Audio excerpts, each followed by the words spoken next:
Enos will return next Wednesday evening at 8 o'clock, 7 Central and Mountain Time on most of these stations. Word Balloon is brought to you by the League of Word Balloon Listeners.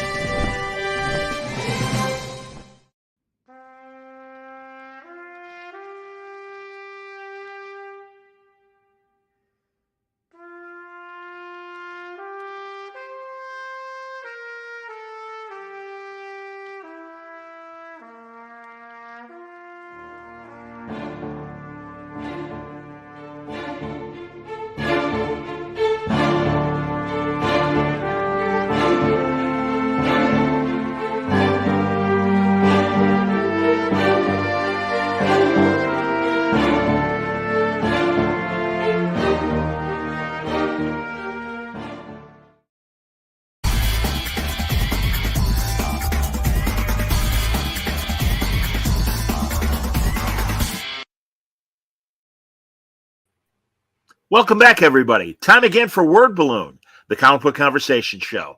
John Suntress here. Always happy to talk to Shannon Wheeler, one of the great satirists of our comics community, best known for Too Much Coffee Man, but of course has dipped his toe in the political world as well with great political cartoons.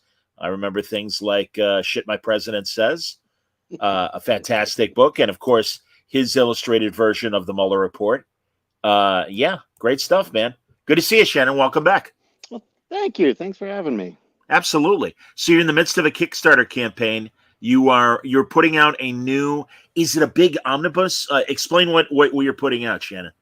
It's like the opposite of the omnibus. It's a 6x9, so it's relatively small. Get in screen here, but I'm collecting the early mini comics that I did, the stuff I did for Dark Horse. That's where he saves the universe, and then the bullet hole issue.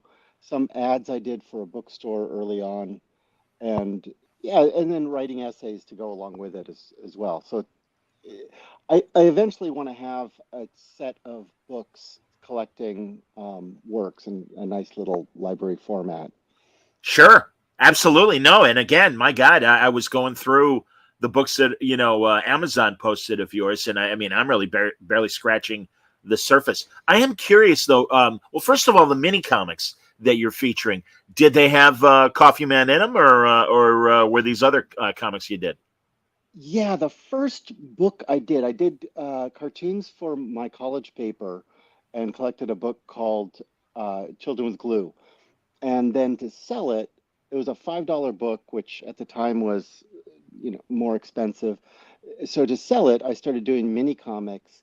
And my strategy was you buy this book for 75 cents, you like it, and you come back and buy the $5 book. And Dallas Fantasy Fair, I'd sell the mini comics, but people would buy the mini comics and then say, "Oh, we want more of this." And so then I thought, well, what I need to do is start doing books of Too Much Coffee Man rather than whatever garbage I was doing at the time. Do you remember what year? What year did Too Much Coffee Man debut? I think 91. Okay. 91. Okay. Well, I mean, I associate you because of Too Much Coffee Man with that black and white period, which started a few years before that. Where were we? Did you self-publish Too Much Coffee Man? Sort of. I fell in. So I was doing strips and newspaper strips for college papers, and then I moved to Texas, and I met people that were involved with comic books, and so we started a small comic book company, and the idea was that each of us would publish under this one umbrella. We'd each contribute, and then we'd pull back. We'd give some of our profits into the company, and then we'd pull back. The problem is that Too Much Coffee Man was the only book that was actually turning a profit. So slowly, just by osmosis or absorption, attrition, attrition, they did less and less, and my friends were less and less involved, and then I just did more and more of the publish till it just became a self-publishing company. What was the name of the company? It was Adhesive Comics. Adhesive Comics. Okay. The name that I use. We wanted it close into the A's. So adhesive was, just the dumbest name we could think of. My dad was a small business owner, and I always kick myself because he had an Italian restaurant called Bella's, and then he Uh-huh. got into the auto repair business, and he had Ace Repair, and he told Right. me as a kid, he's like, always when you name a company, do it near the top of the alphabet, and like a knucklehead, I created word balloon, and I'm sure he's like up in heaven right now, dumbass. What did I teach you? My God, you weren't listening. So I think of that all the time with word balloon when I'm on a list of comic book podcasts and stuff, and it's like, all right, that's all right. In alphabetical order, I'm like, God damn it. People with last names that start with W, like Wheeler, have a higher rates of ulcers. Is that true? Is that a And statistic? it's one of those little facts that I read in a newspaper or, and then it sticks in my head. And you But grab your stomach in response. Obviously, is that what that is? Maybe. Wait a minute. hmm yeah. Jesus. Over the years, I know too, and I would be curious, not to get into your business per se, but as you said, you started off in college newspapers. There were a hell of a lot more Yep. free papers and other outlets. This is a conversation that I've had with Tony Millionaire over the years as Mm. well, in terms of so like how is that environment these days that are non-comic books? I know you put out your books and everything when you've got enough stuff to collect into a book. But yeah, I mean, and of course the New Yorker is still out there, and but yeah, tell me, what is that environment like now? Um, it just changes. So Go Comics is an online place that runs, I post comics there. There's still spots. Okay, New Yorker has been great as a magazine publishing.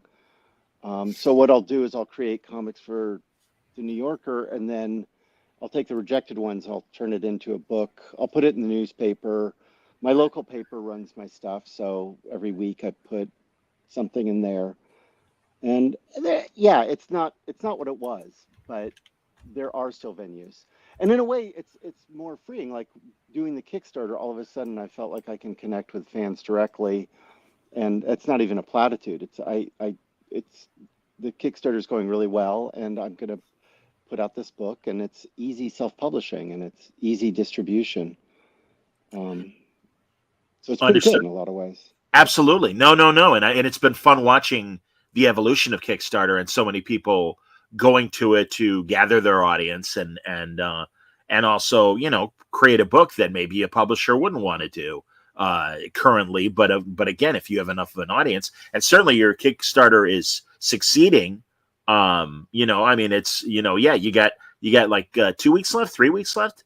We're at about the halfway point, so yeah, about 2 weeks left, Okay. and I think I doubled the ask and then some, and I'm hoping to hit a stretch goal pretty soon. I haven't even announced. I don't know what I'm doing, but what I want to do, I've talked to the printer, and I can do a die cut on the cover, and I think that would really Funny. add to. So I'm probably going to just do it regardless of, it's like, it'll cost 2 grand extra to do this. So it's I've made enough money off it. It's might as well That's cool. Is keep there a keeping it Kickstarter? right. Is there a Kickstarter guru that helped you out with ideas and strategies? Um, it should be. Ron Randall actually gave me a good Sure. bit of advice. He lives in town, and I emailed him and said, "Hey, and I've picked up little bits here and there. What I've heard is, make the movie, and that was really fun. So I had a friend that has done movies, and he gave me advice on how to use the editor or whatever they call iMovie, I guess they Sure. call it. Sure. It's like Mac Paint for Yeah, you movie did good. making. I saw it. No, I saw your video on your Kickstarter page. Absolutely. It It was was funny. fun. I mean, it took me a couple of years to learn how to play the piano first, but you know, You did fine. That's awesome. No, and again, well, I'm glad you talked to Ron. Ron knows what he's doing. He's certainly put out a lot of collected editions of his sci-fi comic that he does. I've had him on the show. That's good to very, see. very generous of him. And yeah, just I'll reach out, and people have given me little bits of advice. Um, and then a couple of years ago when I was doing the Mueller report, I did the mini comic as kind of to test the water and to learn to do a small project just to make mistakes on it and see what I could do and how to do it. And that was as I was doing the Mueller report, that's when the Zelensky phone call came in. And I don't know. So I did a graphic version of the Zelensky phone call. It's a perfect call. I don't know what you're talking about. It was a perfect call. Yeah. I know. Sorry, man. I can't help it. At least I'm not giving you the cats and dogs line that we're all like, all right, it was funny. Okay, we were there. But yeah, that's great, man. That's excellent. Oh God. Well, and again, your spin on not only the Mueller report, but certainly, the tweets Yeah. that you did are. I mean, God, what do you think about the current political race and environment? It's interesting. I agree with James Carville, who said that the Democrats really need to figure some stuff out, that there's a lot of anger against them, and there's a reason for it. And I think he's really spot on with his take on it. And they they need to clean house and make things better. So either they do it or they don't. And I, in terms of Trump and all that stuff, friends of mine have said I don't understand how people can like him at all. And I just think, yeah, this guy, he has no superego. He has nothing that's reining him in. He has no shame and no guilt. And that's appealing on a certain level. Like we want that same freedom, that same liberty of not being ashamed of our worst impulses. And what I said is like, yeah, a lot of people prefer the Joker to Batman. Yeah, ironic timing with the second Joker movie out. That does make, although there is no Batman and I keep stressing this for people who are mildly curious, and I don't want to spoil, but yeah, I mean, no, you're right about that. But that mob mentality and the cult of personality is certainly playing an effect in the Joker movies, and obviously we are seeing it in our real life with the former president. Yeah, it's interesting. I mean, forgive me. I don't want to, you live in Portland, right? The Portland area. Hmm. Who are the other creators, if there are other creators in the area that you hang out with? It would be a shorter list to say who does not live here. Yeah, I know that. I know a lot of them do. I just wonder who you're friends with and everything, and compare notes. Oh, I saw Mario the other day, Mario Hernandez. Oh wow! And then there's a name I don't normally hear, so that's cool. Yeah, he's talking about doing some new stuff, and it was really nice. Jim Valentino gets together a group of a lot of people, and I'll see him and uh, meet up with that group with some of Diana Schutz and Of course, I don't know Matt Wagner comes sure, sometimes. they're friends of There's a mine. whole Great, Craig Thompson was there. nice. Uh, shoot, Bob Schreck. I love Bob. Yeah. Who else? It was a whole slew. So yeah, just see, and then there's the whole Periscope Studios and all those people. I know those people, Steve Um, Lieber and Jeff Parker and Colleen Coover and everything. Yeah, and Jeff Parker gave me some good advice on the Kickstarter. good to Actually, he hear. helped me. Yeah, just people have been very genuine and nice and like, oh, you're doing this and wanting to help out. So it's been a good experience personally, financially, yeah, on a lot of levels. I don't know. It's Are you nice. are you gonna handle fulfillment by yourself? Do you have a company that's doing it for you? Again, I ask these questions because a lot of aspiring creators do watch the interviews and hear the interviews, and I'm just curious how you're doing it. Yeah, I'm gonna ship the books here and then I did the fulfillment last time, so did Cool. the Too Much Coffee Mate 1 through 9, the comic books proper. Did the fulfillment on that, and it took about 3 days and made a lot of mistakes. Not in getting it to people, but basically you have these two databases and you're trying to integrate them.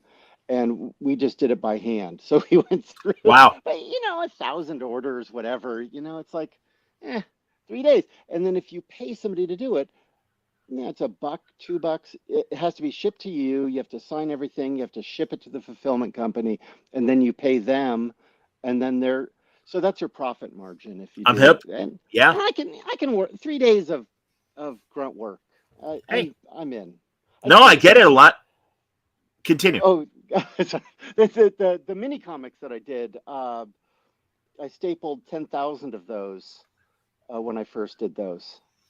Wow. And then sold out and then stapled 12,000 on the second printing.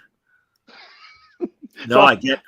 I'm no stranger to stupid. But that's DIY, man. That's with zines and everything and mini comics. I understand that. Is there a good Portland mini comic show in Chicago? We have Cake, and Cake Oh, is really yeah, that mini comic and zine show outside of C2E2 and Fan Expo Chicago. man. There is a zine symposium here, but it's very insular, very small. The the zine library is amazing, actually. Like I've used them as a resource. They have a giant cutter, and so if you have a stack of zines and you want to take care of that little feathered edge, you want to cut I can go in and use their machine. And Oh, that's great. yeah, so I've used that a few times. Yeah, there's research. I'm not super connected to the scene. I should be. I should be No, I more was just plugged wondering. in. No, I was just But wondering regarding your history and everything. You know, uh, no, that's great. And again, so this is your second Kickstarter then, technically or third. So I did the mini third? comic, and then the Too Much Coffee Man 1 through 9, where I collected the comic books. That's the second, and then this will be the mini comics uh, and the bullet hole, the ads, Okay, and others, and Dark Horse stuff. So yeah, that's and then the essays are going to be fun because I'll get to explain like the bullet hole. What was really interesting about that, it was one of my buddies, Ashley. We're sitting around because our we'd put out a anthology called Jab, and sales in the first issue were pretty good, and then they cut to about half for the second issue, and we needed a gimmick because it was this age of gimmicks. But sure, w- you know, what could we do that would be financially, it wouldn't cost an arm and a leg because we're broke. sure. And so Ashley just said, "Oh, let's shoot it with a gun," and um, you know, it, but what was interesting is how quickly everybody started coming up with reasons we couldn't do it. And this is a small group of like 4 or 5 of us, um, but it really took energy of like drinking to just be like, hey, let's just try it out. So we take comics in the backyard and shoot them. Like, oh no, this will work! Yay! Like, and then I did the napkin math. Like, okay, we can shoot 10 comics. We have 5,000 to shoot. That's 500 bullets. That's going to cost around $25. A 22 long is like, 10 cents, 5 cents each. This is going to be Okay, nothing, you know. And then it's just that fear of work, right? Like everybody, oh, it'll take too long. It's like, what's it going to take? 3 days, 2 days? We'll have a party and everybody will come and we'll just tell people to bring their guns and we'll all go out to the field and, um, I don't know. It's fear keeps us. So that's kind of the essay that I want to write is like how to get over your own fear. I get it. No, that's great, man. And really, that's hilarious because it is so of the '90s to come up with the idea of hey man, we're shooting our comic with a bullet. It has a genuine bullet hole in it, and I'm sure in that extreme period of their when did you do that comic? It was I was at 92 or something like that. Makes It sense. was right Sure, in there. So yeah, there's sure. everybody was doing hologram covers, die cut covers, Yes. all this dumb crap that I really hated. And we just thought, like this is really stupid. And so it was a mockery, a large part of Yes. like we called it the stupidest gimmick ever. Um, but then, the reasons to not do it that we kept hearing were like, oh, the dealers are going to return it. The shop owners they'll think it's damaged. They'll return Oh, it. okay. Um, somebody will shoot themselves, they'll try to duplicate it, and then we'll get sued. There's always a lawsuit. It's always Of course, lawsuits. little And Johnny just shot himself because he tried to, yeah, exactly. Jesus. Mike Judge, MTV, he had a fire joke in there, and then some lady, I don't know, lit herself on fire, lit her kid on, I don't know, some like trailer park thing, and then MTV said you can't use the word fire in your show anymore. So he had this whole bit about them saying, "Oh, we got fired. I had a job, but I got fired." So he just used it incessantly, but just in a different usage of it. I don't know. It was Well, and I'm bringing up the image because I noticed too on the Kickstarter page, are they going to be in the book? But you've got a bunch of guest artists that did their version of Too Much Coffee Man, including Mike Judge. yeah, he was over at my house. But it was funny. Like we're sitting around with my buddies at a restaurant, and we're all talking about people we want to meet. That Madonna movie came out, and she was saying, "Oh, let's meet this person." And so we were doing that game, and and I said, "Oh, I want to meet Mike Judge," and my friend, he points and he goes, "Oh, he's right there. Go say hello." I'm like, "Oh, screw you. Like you're just, you're Right. jerking You're me. yanking. Like that's Yeah. yeah." He's like, "No, that's him." And he was like committed to the bit. And I said, "Well, if he's, you go do it." And so he's like, "Okay." And I just thought, how far is he going to push this? But sure enough, he's like, Mike Judge. And then he was with his agent or lawyer or something who stepped forward and in between us. And he puts his hand like that. Like to protect Mike Judge, Oh from God. us, like from the fans, Yeah. Uh, Jesus. it was really, this is Austin too. Nobody cares.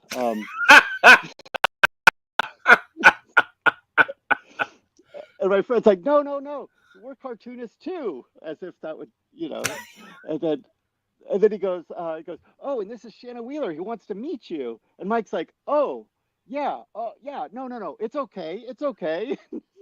Well, that's cool. Lawyer to get out of the way, and yeah, I came to a couple of my He hung out a few, and over Nice. at my place, I was like, hey, draw Too Much Coffee Man for it. And he's like, oh, this is hard. Like, how do you draw a coffee cup? Do you have a coffee? Do you have an example of like how I can do this? And yeah, just had to fight the urge to ask him to do Beavis for us. We were all just trying to be cool about it. Well, there you go, man. There's Butthead Yeah, with a Too Much Coffee Man head and everything. That's fantastic. it's So giant too. Like he did it on a 11 by 17 paper, so it's on this big. that's outstanding. Yeah. Super nice guy. So will they be in the book, or are you giving them as premiums? Oh, okay. No. I need to fill, and it's of the time too. So it's while I was doing the minicom, or we'd just done, I don't know, maybe I'd gotten the first or second issue of Too Much Coffee Man out. So it's right like early 90s. Yeah, he did one. Oh, Mario, I caught one from him at Mario Hernandez. Yeah, Gilbert Shelton. So these are people that I would meet. I got one from Dan Klaus and Adrian Tomine Sure. as well. Sergio as well, Aragonis? Yeah. Sergio Decon. Yeah, he was like, oh, Of course. No, that's great. And of course, you 5 both seconds. being Mad Magazine vets and everything. Yeah, that was nice to finally get in there. That's great. Tell me about your experience at Mad. What was that like? It was just, running into some editor and them saying, hey, do you want to submit? And I was like, yeah, of course I want to submit. And then I go down there and I meet a lot of the old guard. And I'd been doing some New Yorkers at that point. And he goes, Okay. and he's like, yeah, don't send over all the New Yorker guys. They always send over like 2 guys in a bar talking. Like, don't do that. Okay. Was it an article with, or or a section with like a story? I mean, yeah. Tell me about the format of what you did for Mad. Just gag cartoons. So I think it was 2 kids talking, and one of them, and he has a whole wall of awards, um, little trophies, and he's pointing at one saying, "I got that one for getting born." Um, I'm so with you, Shannon. Absolutely. Yes, participation trophies. It's yeah, like, man, teach him how to lose with grace. Teach him it's okay to lose. No, everybody gets a trophy, and it's like, then it means nothing. It yeah, means nothing. And believe me, my younger nephews who are Gen Z, they have their share. And really, it's like, yeah, whatever. I got this ribbon because I participated in volleyball. Did you guys win? I No. Okay. All right. participate. I never got. I No. always wanted a trophy my whole life. Oh, dude. I mean, come on. We're around the same age. Absolutely. I remember I came in fourth for the Pinewood Derby, and they Oh actually had a wow! little, and they had a trophy Oh, for me. But it was fourth, man. I'm like I watch the Olympics. I'm like they don't give you they don't played? give a medal for fourth. But okay, fine. My That's pretty dad, good. big bowler, big golfer, and very successful. And he owned a pizzeria with a bar, and over the canopy, all the trophies. And yeah, man, he was like, Superman when it came to golf I and love it. bowling. Yeah, yeah. Well, again, 50s and 60s. Here, Yeah. Jiku Rojo has a good question for you. Oh, How do you feel about Too Much Coffee Man popping up in Cerebus? How did you feel about the animated commercials for Too Much Coffee Man? Two good questions. very good question. The Cerebus one. I mean, first off, I loved it. I mean, like I think Dave Sim created a language of comics. Like he synthesized a lot of what Frank Miller was doing, Howard Chaykin was doing, and he just has an understanding of timing. The way that he takes the Marx Brothers and turn that into comics is just some of the best stuff out there. Yeah.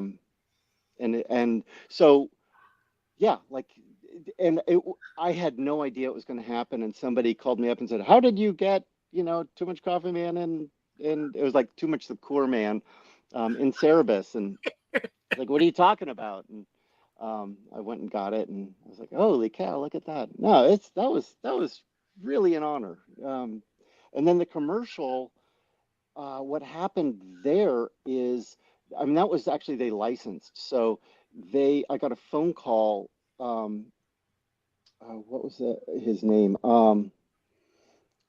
And I got a phone call, and it was like 9 in the morning or something, and it was this is Harry from Houston Effler, and da da da, and he just talked a smile a minute, and a friend of mine had been crank calling me, and he would call in with a voice and then say that he was the sheriff and had a warrant, or I, I worked at a video store, and he would ask for like a black and white video. He only wanted to see a black and white movies, but pornographic black and white films with no oral sex. He did not want to see any oral sex. So I'm like looking around trying to find, as my friend. So I was like, okay. So I thought, as a, he's jerking he's like doing a gag, and Sure. so I call him back, and I took the voice because he talked so fast. I thought, oh, he's doing a Too Much Coffee Man voice, and I was like, "Hey, is Harry there? This is Shannon Wheeler. I'm calling to see about the Too Much Coffee Man commercial you were interested in. Yeah, I'm really liking it."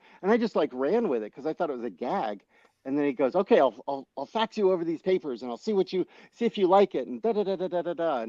And then and then it slowly sank in that it wasn't a gag. And then I thought, I need to keep up this voice now. Every time I relate to him, otherwise. Um, but yeah, then he asked if I wanted to write it, or it's submit ideas for writing it. I was like, yeah, of course. And so I storyboarded out like 6 different ideas, and then he said, actually, these aren't that bad. Um, and he said that a lot of the cartoonists don't know how to write like an ad and so they went with one of the ideas that I had. I'd been offered a few things, and just things that I really did not feel good about and did not do. And then, but Converse tennis shoes I'd been wearing my whole life, and Sure. so I was like, this is and why they would want me, I don't know. But um, and then they gave me choices of what animators to work with, and there were about four or five, and then Danny Antonucci, and I was like, Danny Antonucci, and they're like, oh yeah, he did Lupo the Butcher, and he worked on Godzilla, Bambi versus Godzilla. He Oh, did. I sure. was like, Lupo. I was like, oh, him. It's like, so that again was just like in way over my head and such a pleasure. I just lucked out. That's awesome. Is the commercial on YouTube? Yes, it's a super low res. Oh, sure. I have it on VHS somewhere around Sure. too. That's cool. Have you had other opportunities to get involved with animation? Yeah. Yeah. And excuse Bless you. me.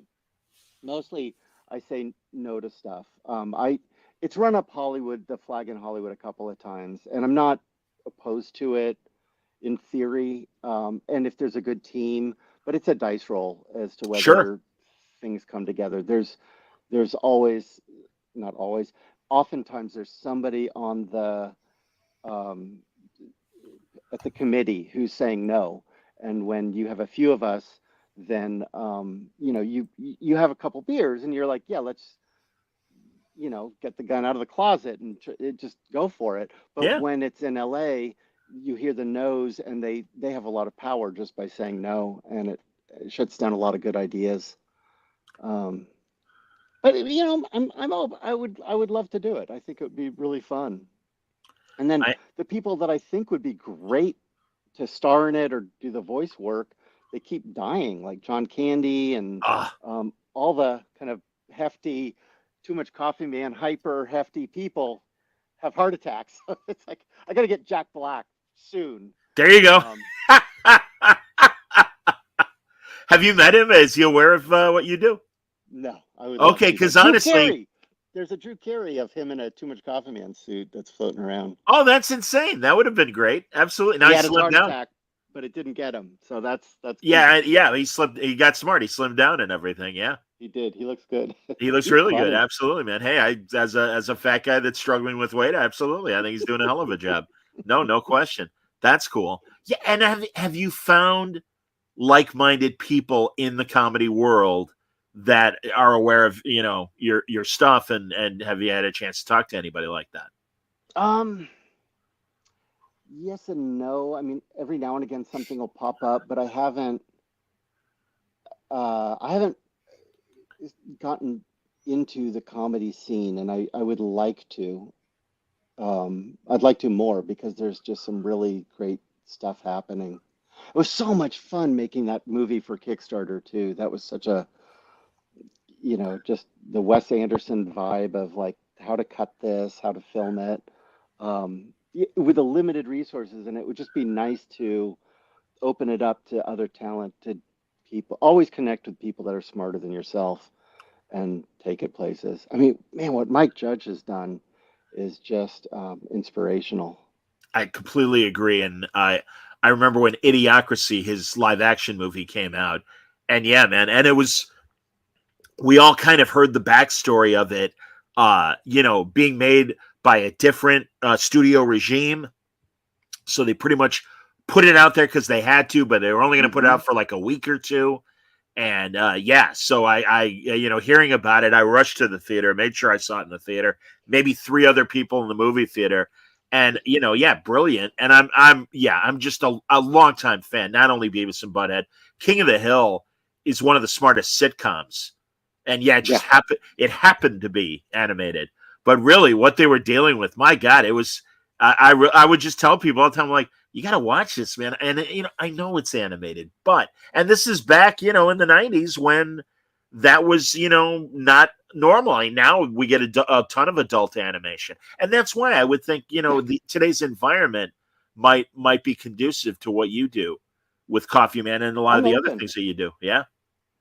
Yeah, yeah. I Have just you want it to be weird and have an energy to it that is unsettling.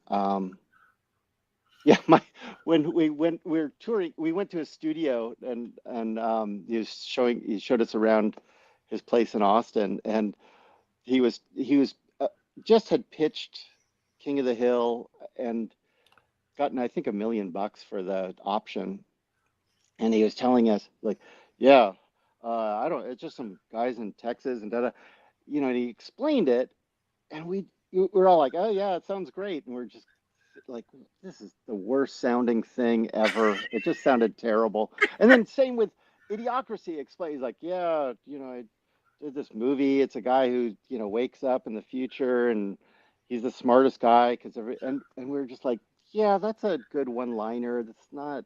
I don't know. It's outstanding. Yeah, man. No, I Yeah. hear you. I don't know if Office Space was. I don't know how involved he was because I know obviously Milton, the character that Steve Root plays in the movie is based on his original pencil animations Hmm. and stuff back in the day. But yeah, I didn't know if he was actively involved as a writer or a producer in any capacity. I should Yeah. know No more of worries, man. these things, but yeah. Well, I'll another just funny. I know that Go ahead. I'll Keep never going. doubt him. If he ever tells me any idea, I will never ever doubt him again. Like No, I don't blame you, man. Have you met Mark Russell yet? Because he's another funny guy that lives in Portland now, and I think is doing some really funny comic books lately. yeah, yeah, I discovered him. I didn't discover him. I met him at a zine convention.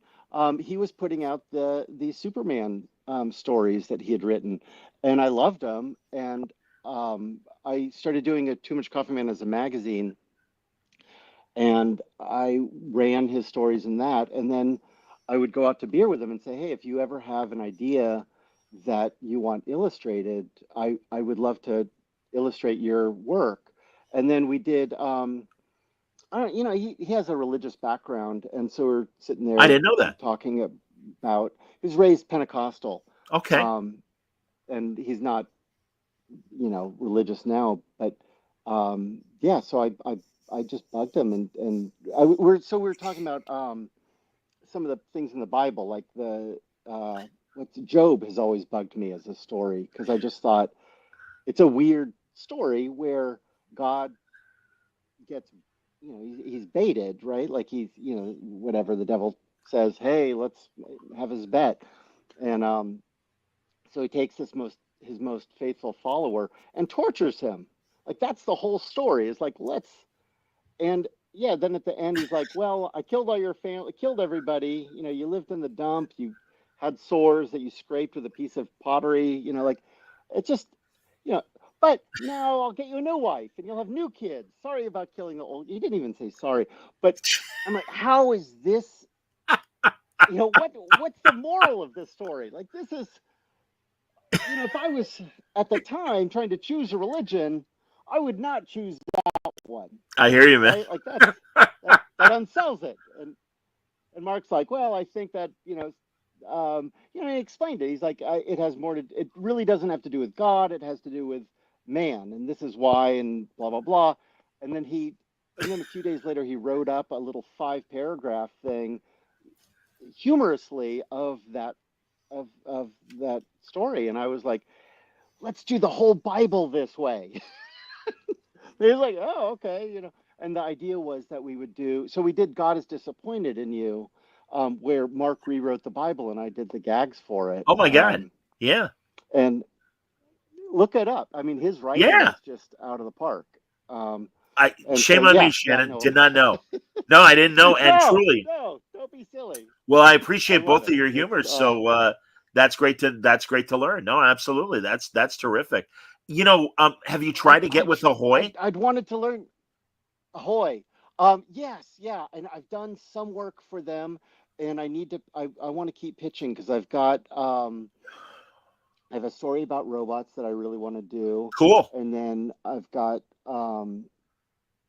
there's one about Saint George and the Dragon, Sure. um, that I want to do. That's kind of a communist, anti-fascist story. Cool. You know, as one takes Saint George and turns it into a parable. Excellent. I don't know. Yeah, I've got about 4 stories that I've been wanting to do, and they are a really good home for that kind of thing. That's excellent. No, I've had several of the Ahoy people on, and no, I'm really glad they're out there, and I think the humor books that they put out are fantastic. Yeah, So, yeah. yeah, Mark's doing well with them. And yeah, the Jesus story that he did with them yes, did Second really Coming. well. So Yeah, hmm yeah. No, yeah, and really, I'm happy that he's had such success at DC and Marvel too. yeah. You He know, has worked really hard. He has earned every bit of success. I mean, that guy um, has really he's put in the sweat.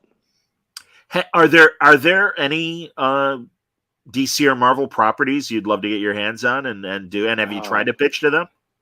I haven't tried to pitch, and I really should. There's a Judge Dredd story that I've written that I need to polish up to pitch to 2000 AD because Judge Cool. Dredd I would really like to do. I always looked at him as kind of a villain where he had this black and white view of the law, and I want to. Those are the stories about Judge Dredd that I want to do. Is where it's kind of taking it back to those roots. Um, like Rorschach has, a little bit of that vibe to it. I think there's an overlap with Judge Dredd. Um, I really liked growing up. The Fantastic Four was one of my favorites because of the family aspect of it. And they're, I mean, the best Fantastic Four movie out there is The Incredibles. Of And course, they took the Fantastic Four and just they nailed it. I agree. Um, but yeah, I would love to do something in line of that, the relationship of a group of people. Um, I don't know. We'll see. I'm open, and I would like Yeah. to.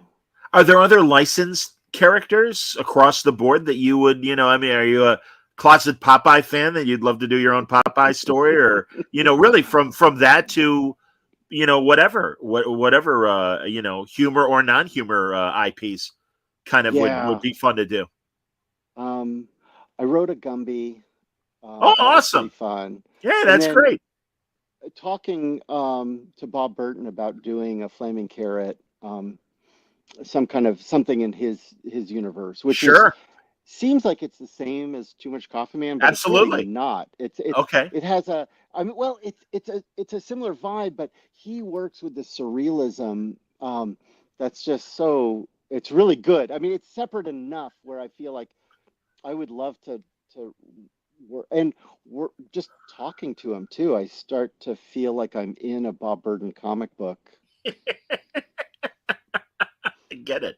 Absolutely, man. No, that'd be a good universe crossover of Flaming Carrot and Too Much Coffee Man. Either one of you entering into the other's universe and everything. But all the comics that I loved, Howard the Duck would be really fun. That's cool. I could see that. I Sure. loved I loved those comics. The Dracula books that Gerber also worked Oh on. God, yes. I mean, they just get weird. I liked Warlock a lot. Sure. Um, what Steranko did at that time, yeah, they're just really surreal. Yeah, there's a lot. I would love to. Silver Surfer, I just Sure. loved. Sure. That's cool. How about Zdarsky? Have you met Chip? Yeah, yeah, he's another one. I ran his stuff in the Too Much Coffee Man magazine early on. I didn't know that. Um, That's great. See I again, got, man. yeah, I should collect those into a Kickstarter at some point. We ran some funny stuff. Well, that's why I'm thinking of the people that are capable of making funny comics these days. And yeah, guys like Mark and Chip immediately come to mind. And yeah, I love Chip's run on Howard the Duck, but I could see you doing Howard the Duck. That would be amazing. I would make it surreal again. Sure. Um, pull it back into with the Conan crossover stuff and that the cows and yeah, there's just the weird stuff is what I really liked Oh about my God, yeah. it. Yeah. Really disturbed me. It's the only comic book in history that the value of it went down when the movie came out. Yes, sadly. Sadly. Yeah. Oops. Oh well. It was a Did you ever? hot comic book for a while. Oh no, I remember. Well, also I remember not only the comic, but I remember then when they made it a syndicated strip for a while, Yeah, comic that's strip. right. You know, I'd forgotten that. yeah. Yeah. Had you ever had the opportunity to talk to Gerber or Gene Colan about the books at all? No, that's No. I came in. Um, I was such an outsider. I mean, now it's a little bit easier. Like I'll go to a party and I'll get introduced and stuff. Or Sure. San Diego Comic Con, you, but back then, we were just such jerks. And even at San Diego too, like I had no table, no badge, no pass, nothing. We'd sneak in, and then I would look and go to Artist Alley and see the spots that were open, and then I would set up and put my stuff out and start selling it in the empty spot. And so then I would sign, not Frank Miller, but who was inking Miller? Klaus Klaus? Janson. Yeah, Klaus. These, I was signing these Daredevil. Kids would come up and I'm not Klaus, and they're like, "Oh, that's okay, sign it anyway." And I was like, "All right," so I signed a half dozen of them. Um, Does Klaus know this? I I don't know. I think I don't know. I can't remember if I told them or not. That's hilarious. But What a we were great guy. outsiders. I mean, we had to sneak in everywhere and Sure. just play dirty. Absolutely. I've seen it at shows. I've seen it at smaller shows where guys just sell it. And walking with the guy who created the show, and it's like, I don't know who that guy is, but he's got his comics and he took a table. Okay, he filled a hole. You know. And it makes a good energy too. Like then there's comic books have always been kind of outsider art and Absolutely. Yes. have a weird energy to it. And somebody that will do that, I think, is the Larry Langford put on the Dallas Fantasy Fair, and he would always give us a room, and we'd go and stay and give us a table. And now, in retrospect, I appreciate that so much what he did. But at the time, we're like, oh, we deserve this, and Of course. just so stupid. I mean, the stupidity of youth is astounding. Um, but it's pour out a beer for Larry for doing that for jerky young kids. I completely understand. What do you think of how the comic convention world has evolved or devolved, depending on your attitude towards it, comparing the old days to recent years and stuff? There's still weird ones, and that's what I like. I'm going to go down and do the San Diego Comic Fest, and it's a pretty low. Uh, you just go and hang out, and I'm looking forward to that. I did Rose City recently, and that was kind of more corporate. Um, yeah, it's a mixed bag. Like, Sure. um, part of the problem is like, you spend 10, 20 years of your life pouring your heart and soul into a comic, and somebody walks by and they look at all, your whole life, and then they go, "Oh, Vampirilla," and it's somebody who's just like banged out this fan crap, and it's a name. It's Right. like Vampirilla and Doctor Who across. It's like, and it's Sure. not even a comic, but they like Doctor Who and they like Vampirilla, so they spend their $20 on a print. I don't. It's a little depressing. I understand, man. No, no, no. I've seen those guys that are Artist Alley Warriors and have had their India things for years, and the line to Creator X is blocking their table and Yeah. everything. And yeah, no, I understand. I can only appreciate, imagine and appreciate that frustration of, yeah, that's kind of what you have to contend with. And that's smart to go to the comic fest. And it seems like those comic art festivals, the CAFs that people are doing Mhm. in various cities, are finding a more pure comic book audience and everything, which is great to see. Yeah, I mean, it's like the Kickstarter too. It's like, yeah, you find, you can find those places. So it's still there. There's still the weirdness. I don't think comics are ever going to leave their roots entirely. Uh, and there's always going to be the stupid fan stuff and the bad art and the imitation art and um, the weird rip-off things. Yep. Like even when we did the bullet hole, we got ripped off by the protectors. They was it? It wasn't Image. Who was that? Malibu? Yeah, I think it was a Malibu company. But yeah, they stole our idea and They you did know, a gunshot yeah, it's like, bullet oh hole. man, like why'd you have to steal from kids? Like Yeah, I steal hear you. from AT&T or steal from Ford Motor Company. Don't steal, it's like don't be a bicycle thief. That's low. No, I hear you, man. Growing up, were you a big lowbrow art guy? All those goofy, like the great illustrations of monsters driving hot rods and Yeah, the Sherry yeah, some of that for sure, but that was when I was a kid, I really liked stability. So I liked Garfield. I oh, liked Fred Bassett a lot, and the comic. I mean, that's why I liked, Fantastic Four because it had this stability to it, where it was this desire for a nuclear family. Because ultimately, it's about the security of having a family and the absolutely. desire of that.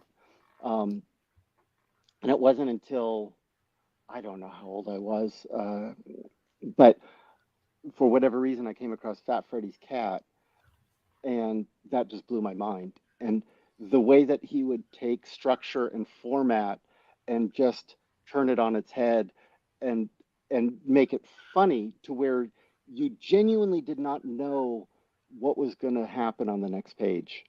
It fit, but it was just it was a real deconstruction of comics with while also having a real understanding of it, and that's when I leaned into underground stuff and yeah, like the hot rod stuff and anything where they had a proficiency but a disregard of the rules.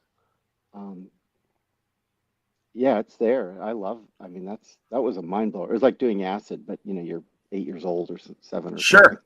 No, it blows your mind. I Jerry Conway when he killed Gwen Stacy, I always told him I was 9 years old when I read the reprint in Marvel Tales, Oh, and it's like, yeah. and again, I always tell him like it blew my mind, and I didn't go postal. I didn't grow up to become a criminal or anything. I go it real because that story had consequences, and it really it's fun Hmm. when and I hope there are enough kids. Maybe they're getting it from Renee Telgemeier and Dogman and some of the other great, comics that are made Yeah. for kids these days. I hope they're getting that same kind of mind blowing explosion that we had when we'd see this stuff when we were kids and everything.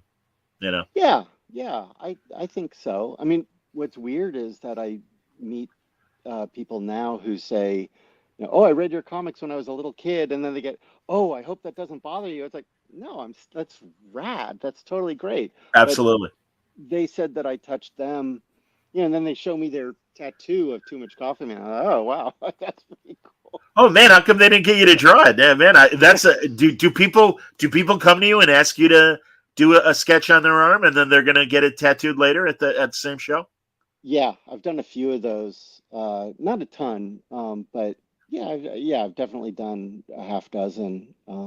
Yeah, it's really an honor. I mean, and that's Sure, partly where it's like I can't sell the character to Starbucks, and I don't want to do a cartoon on NBC where it's watered down to this sure. some kind of like got to fight the corporate coffee and here's the mom and pop shop and it's all phony and it's these paint by number stories like I do want to keep something real and I I want to continually push to do something funny. I don't know, interesting.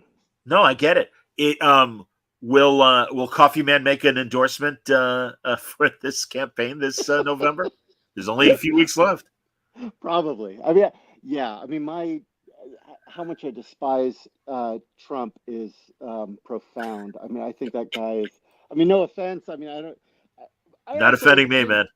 genuinely believe like people can vote for who like we can. Yeah, vote if you don't like. The Democrat. I don't blame you. I don't like the Democrats either. But man, I hate Trump. I mean, I think that guy is a charlatan. I think he's a thief and a just a low level, rent a cop. He's just the worst. I agree. So yeah, anything I can do to put my 2 cents in. Attaboy. Good. Well, don't worry, you're talking on the right platform, man. I'm in agreement with you. Just a couple weeks left, everybody, for the Too Much Coffee Man Saves the Universe and other mistakes. I want to make sure I'm reading that right. I got short eyeballs, but yeah, that's the campaign right now. And go to Kickstarter, and Shannon's made his goal, but let's help him get even further along with stretch goal. We got the imaginary stretch goal, which I mean, that stuff's okay. Stupid, but a die cut. I'll do a die cut. Yeah, man, that's great. No, exactly. I appreciate the irony of you doing a die cut. I think that's fantastic, man. So yeah. Hey, great catching up. Please, whenever something's new, know that you've got a willing ear to hear what you're doing and want to hear more. So come back sooner than later. And I'm glad we did this, man. It's good talking to you. It's always a pleasure. It's really fun. It's you let me run loose. It's nice. Well, thank you, man. Tomorrow, I don't know if you bought this book when you were a kid, but I'm going to have Chris Ryle on, formerly of IDW, but he just put out the deluxe edition of the Origins of Marvel Comics that came out 50 years ago. I was a 9-year-old kid when that book came out. It was one of the best Christmases I ever had because I got that in Son of Origins, Yeah, Origins, Son of Origins, Bring on the Bad Guys. Yes. And then that was the villain book. There was a woman's book, I know. I think there was. Which is terrible. I mean, and it really? should have been great. Yeah, it's terrible. I've gone and I've bought all the Fireside editions I can because I still love them. Sure. But yeah, it was as a kid I was like, I will never be able. Fantastic Four #1 was $300. Exactly. There's no way I was ever going to be able to afford that. Yep. No, I remember, man. No, you're right. And also prior to that, all we had was the Jules Pfeiffer book, The Comic Book Heroes. Yep. There were so few. And then I think the same year they bought me the Bonanza Batman and Superman from the 30s to the 70s. And those were great collections. I know. It was a great Christmas. Yeah. But yeah. I love the super size, the giant size editions of Spider-Man and Fantastic Four. Oh, the Treasury editions. Yes. Treasury editions are just I still try to pick those up. So do I. Yes. No, I do the same thing, man. $5 or $10. It's just great. Absolutely. Howard the Duck. They even had a Howard the Duck one. I remember. Yes. Yeah. Hole where I think he was able to open up a hole in his chest and suck people in, and Howard the Duck was always kind of nauseated by that.